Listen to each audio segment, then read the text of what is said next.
Hey everyone, welcome back to 996 The Howl. This is a pre-recorded video and the stats for our prospects were taken on January 22nd, but it shouldn't change much at all. This is the mid-season report for the Utah Mammoth prospects. A lot of good stuff on this board, a lot of players having career years, and little blurbs I have for each player. So let's just jump right into it. I probably won't spend a lot of time on our top prospects, Iginla, Baudouin, and Desnoyers, since I did a World Juniors recap a couple weeks ago, pretty recently.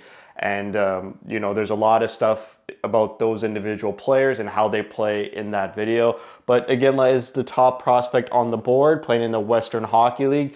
He's got 35 points in 23 games played. He wears the alternate captain patch for his team, and he's already surpassed last year's point totals because this season he's actually healthy and playing games, which is great to see. He's 100%. He's playing like his normal self. Last year he had 32 points in 21 games played. So he's already passed those points, and he had a great World Juniors. You should go check out that video. Next, we go to Max Zanichka, who also played in the World Juniors along with Väisänen. He's got 15 points in 30 games played. He's a 6'5", big body defenseman. He had 7 points in 24 games played last year, so obviously a career year already this season. Next, we go to Väisänen. 18 points in 31 games played. He has matched last year's goal totals. He had 4 goals in 58 games played last season. So he's cleared that already in under 17 games played. So great stuff for VT Väisänen, 3rd round pick, and Zanichka, a 2nd round pick. You can see their numbers to the left of their names. Next, we go to the lone prospect playing in the Ontario Hockey League, Cole Baudouin, who's having an unreal video game numbers season. He wears a captain patch for his team, the Barrie Colts, up in Barrie, Ontario. He had 51 points in 52 games played last season. So in under 21 games played, he's already surpassed that. 53 points in 31 games played for their centerman. Can't wait for him to come over either to Tucson or even the Mammoth next season and have a positive impact on the team. Would be great to have some great center depth for the team. Next, we go to the Quebec Maritime Junior Hockey League, where Desnoyers is having a good season, 29 points in 21 games played. Obviously less than last year, but he's coming off a big injury. And in fact, he's starting to heat up. He has, 25 points in his last 15 games played. So he's heating up since that, first report I did for the Utah Mammoth prospects. 1st round pick, one of our top centermen in our prospect pool. He should be playing 2nd line center if his development goes the way it should be. Next, we go to Gabe Smith. Every time I look at this guy, research this guy, it puts a smile on his face. He's a huge, big body centerman, and he's got career points in goals, assists, and points. Goals, assists, and points. He matched it all in less than 18 games played compared to last season. He's over a point per game at 45 points in 36 games played, taken in the 4th round. That's looking like a big steal, and can't wait to see him for the Tucson Roadrunners next season. And finally, we go to Thomas Lavoie, 3rd round pick defenseman. He was traded to the 1st place team in the Quebec League, and he's got 8 points in the past 10 games with that number 1 team in the league. When a number 1 team goes out and trades for your prospect, that's a good sign. So great stuff by the 6'4", 218-pound defenseman. A lot of big defensemen, as we always say in this prospect timeline. Next, we go to the NCAA, where our top goalie prospect, Michael Horribal, plays. 2nd round pick, goaltender. He's a top goaltending prospect, in fact, around the whole NHL, not just the Utah Mammoth. He's 9-6-0, so 9 wins, 6 losses. His goalie numbers are down compared to last season, but last season was elite, unsustainable numbers. Last year, he had a .924 save percentage and a .237 goals against average. So slightly down, but these are still great goaltending numbers for the NCAA, a .915 save percentage. Hopefully we see him with the Roadrunners next season, and he'll probably be an emergency call-up if a goalie gets injured next season for the Mammoth. Next, we go to Will Skahan, 2nd round pick, defenseman. He never gets a lot of points, but he's a demon on the back end in terms of playing defensively and playing physical. He is a 6'5", 220-pound defenseman. Can't wait to actually see him play. NCAA players, they're not allowed to play in those prospect tournaments in September. Not allowed to participate in training camp either. So I haven't seen him play. He doesn't go to the World Juniors either. Whereas for Hurlball, I saw him, 2024, 2025 World Juniors for Czechia. I saw Hurlball play, so I know how he plays, but can't wait to see Skahan and see how he plays good defensive hockey. Next, we go to Castagna. He's back, centerman, 3rd round pick. Last year was a pretty underwhelming year for Castagna. He had 15 points in 32 games played. Now he's got 17 points in 17 games played. He is back, man. I'm so happy for this. He had a good first year, and I was kind of excited for him as a center prospect. And then last year kind of put me down in the dumps for him.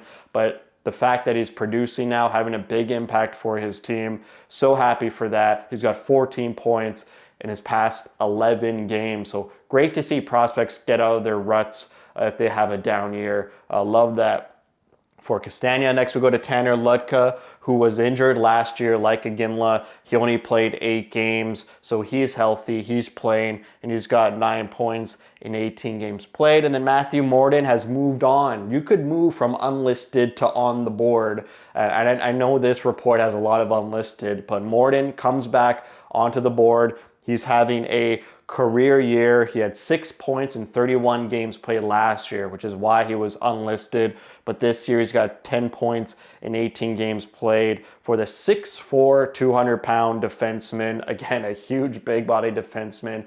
Great to see him having a bounce back year in the NCAA. Next, we go to Ludwig Lofton, who plays in the USHL, the United States Hockey League. He is 4th in the whole league in terms of defenseman points. He's got 24 points in 30 games played. So great to see that by Ludwig. We got 2 Ludwigs in our prospect system. Ludwig Jonsson is the next one. Next, we go to the Russian League. Pretty slim and thin prospects in the Russian League now that But and Simashev have come over to North America. Vadim Moroz having a sort of down year. So he's got 23 points in 45 games played. He's usually pretty good offensively. Last year he had about a .66 points per game percentage. This year it's down around 0.5.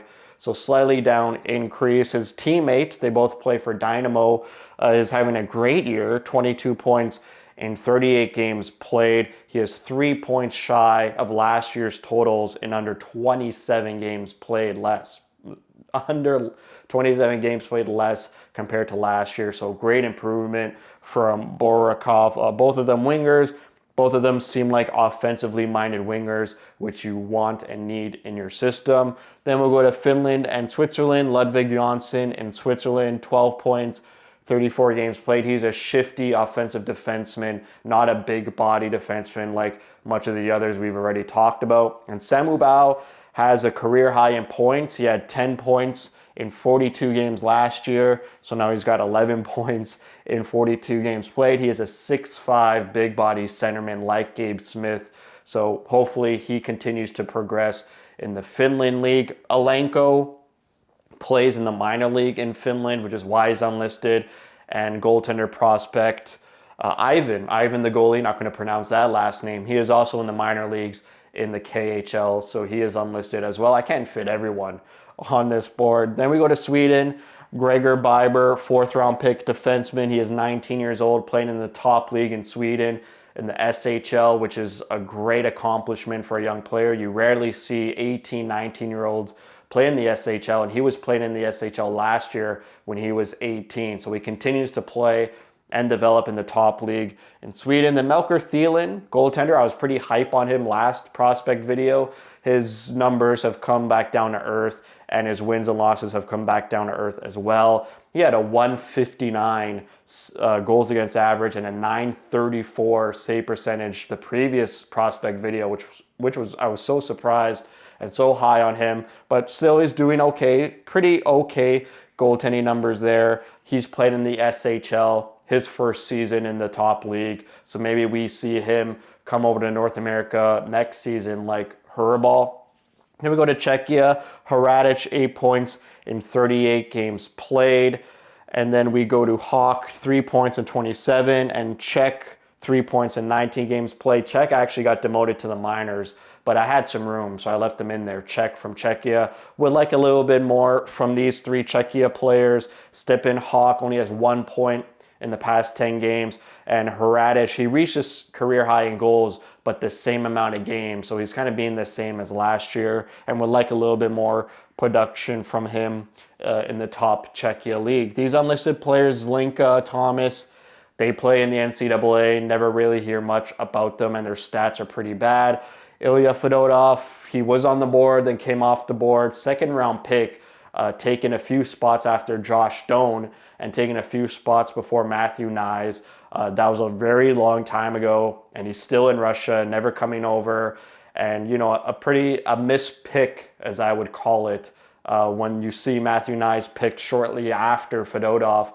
I'd rather have Bill Armstrong have picked Nyes, and Nyes was playing in Arizona at the time, right in your backyard. So a bit of a miss of a draft pick right there, second round as well. Alanko, I already said, playing the minor leagues in Finland. Muser, goaltender prospect in the NCAA. Pretty poor numbers, but he's also a goaltender prospect. And Korhonen was drafted in 2021. We're now 5 years later, and he's still playing in Europe. Went to Finland, went to Sweden. So I'm going to put him in the unlisted. If he comes over to North America, great. But 5 years after being drafted, so not going to spend too much time on him. These are the guys you should focus on. So that's it for me. Thanks for watching. If you like what you see, spread the word. And as always, thank you for your support.